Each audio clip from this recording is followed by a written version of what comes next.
Our chief foreign correspondent, Richard Engel, overseas as he normally is and is very familiar with Istanbul and is watching what is happening after this terror attack that has happened there. Richard, what do you know?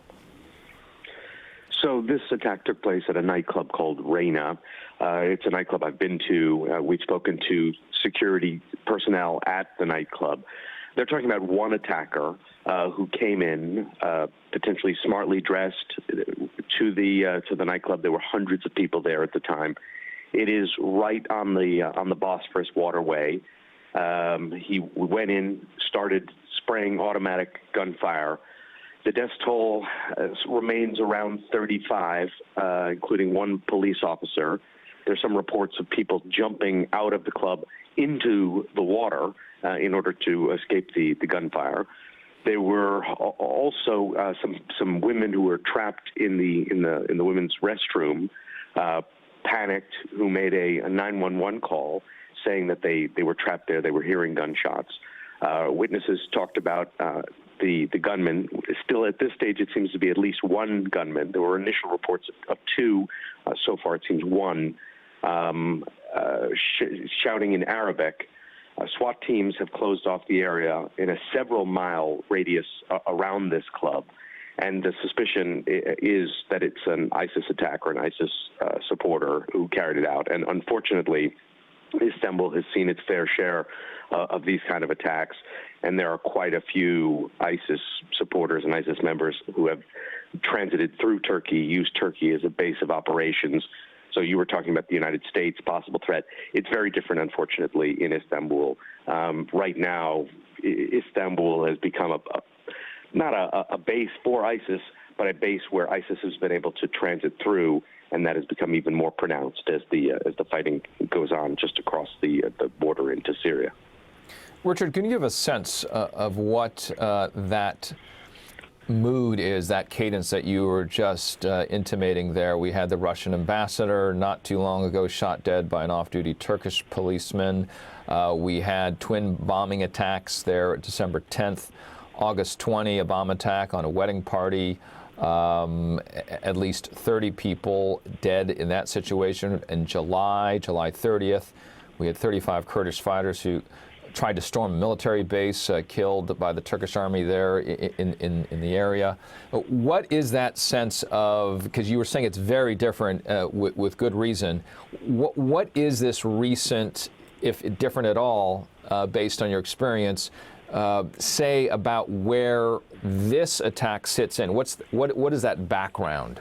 Well, this attack is going to have a chilling effect on the city, because it is an attack on the elite. It is an attack on the party culture of Istanbul. Istanbul has obviously it's a Muslim country, but it has a very vibrant nightlife.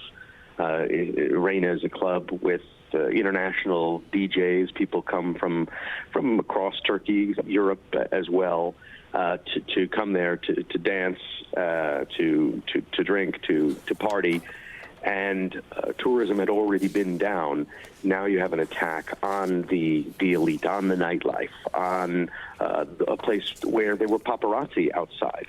This club, the Turkish soccer players, Turkish basketball players, Turkish celebrities go there. In the summer, it would have potentially been even worse. It is one of the places to go in Turkey, and you can hear the music and see the lasers that are projected into the sky for miles around for this club. It is very, very well known. Each attack is different, and in the past, when you have an attack on a Russian ambassador, that doesn't have a chilling effect so much on the population. That's seen as a political attack. Or when there was a Kurdish attack against the government or against soldiers, again, that has a sense of a military operation, that this is part of an ongoing war between Turkey and Kurdish militants. This is an attack right on the city, right on the people, right on a particular segment of the city who may have felt not immune to the attack, but certainly feel in the crosshairs right now. Richard, what you were reporting from, what you were hearing from sources potentially here was ISIS infused. Can you give us more detail on that? Well, there's this tendency, and it is a tendency particularly among American security experts, to say this was ISIS directed, or this was ISIS inspired, or this was an ISIS guided attack. I'm not sure that in Turkey or anywhere, frankly, those distinctions really make that much difference anymore. The impression was that this was someone who was acting in order to carry out an attack for ISIS, whether he got his direction from inside Syria, or he did it on his own, or he was a Syrian refugee living there. That's all still too early to know. We just heard that it was somebody said something in Arabic, gunman, automatic weapon, and the security officials suspect that this is an ISIS attack.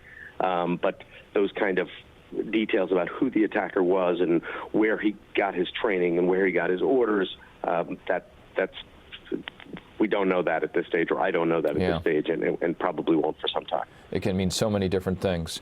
Richard Engel. And again, I think it's a little bit of an artificial distinction.